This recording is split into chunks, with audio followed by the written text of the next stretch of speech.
Hi, everybody. Welcome to the Thursday edition of Video Clips. Remember, the vaccine course, COVID vaccine course, is on Monday, June 14th. So if you're planning to participate, I don't know if we have spots left, but usually we have somebody who says they're going to have to listen to the recording because they can't make it live, and then you can take that person's spot. So if you want to get on the waiting list, contact our office or send me an email at pampopper@msn.com. So today I want to talk about kids. And just like I did on Tuesday, I'm just going to give you data and tell you where it came from, and then you can make of it what you will. All right.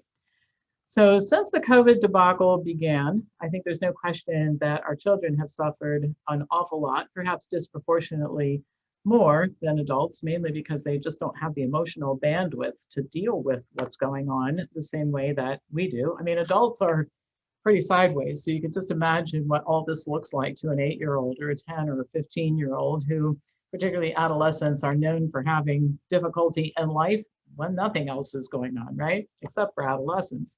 So I'll just give you some data points. Analysis of healthcare data and claims showed that there was a 333% increase in intentional self-harm claims from August 2019 to August 2020.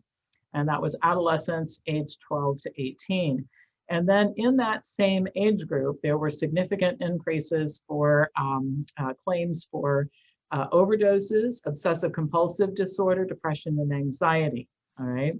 And those are just not the kinds of problems that you would think that 12 to 18-year-olds would be having. James Redfield, former head of the Centers for Disease Control, reported to Congress last year that 25% of adolescents had considered suicide during this period of time. It's just an astonishing statistic that kind of takes your breath away. Also, according to Redfield, children have a 1 in 1 million chance of dying of COVID-19. So I want to put this in perspective, all right? I don't think enough of that is done. So I'm going to give you some more data. According to an article in the New England Journal of Medicine, the leading causes of death in children in 2016 included car accidents, 4,074, drowning, 995. According to current government data, Centers for Disease Control, just over 100 children under the age of 15 died from COVID-19 in 2020, and there were more suicides than that. All right, so we had 995 drownings, we had 4,074 car accidents. We let kids continue to ride in cars, we let them take baths in the bathtub, and we let them swim in swimming pools and lakes, but they have to wear masks to school. They have to eat lunch by themselves and sit in a classroom with the teacher sequestered behind plexiglass. And I'm just going to give you the data. Those are the rules. All right. And what's really interesting, I did some digging. Excess mortality is something that we should look at when we're determining the impact of something. And what's really interesting, fewer children died in 2020, even though we were having a pandemic, according to the Human Mortality Database, which tracks mortality in, I think it's 34 or 38 different countries. COVID-19 did not, fortunately, reverse a years-long trend of decreasing death rates in kids. I think it's wonderful that that happened, and it's wonderful that we didn't go backwards in that area.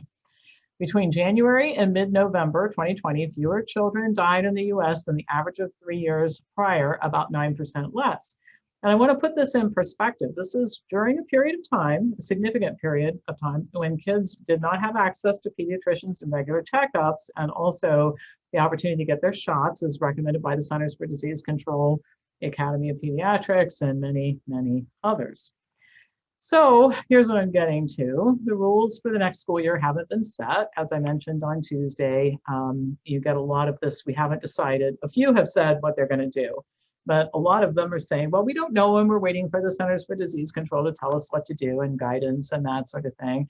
But even if they back off of the mask, I want you to think about the other mitigation strategies, the situations in which kids have to sit separate from one another and they can't eat lunch and the extracurricular activities are curtailed and they have to sit in every other row in the bus. And a lot of that is most likely going to persist. And so, I just will throw the question at you. Are you okay with that?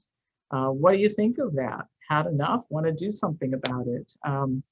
We're intent on doing something about what's going on with kids. We've done our best to mitigate some of the stress and disaster with adolescent therapy groups and things of that nature. But we need to get a little bit more aggressive. So if you want information on what our plan is for dealing with this during the summer and into next school year, send me an email at pampopper@msn.com. I'm hoping some of the data that I share with you about things like this will make you feel pretty motivated to get on board with us and help out. This problem is only going to be solved with our kids if we all pitch in. It doesn't matter if you have children right now or not. It affects everybody, the next generation and generations that follow. That impacts, and it's a huge impact. Plus, if you just love children like I do, and you don't want to see them suffer, we have to do something about this, yeah? So pampopper@msn.com. All right, that's it for today. As usual, pass this on to anybody else who you think would enjoy watching it. I'll be back to you tomorrow with more news.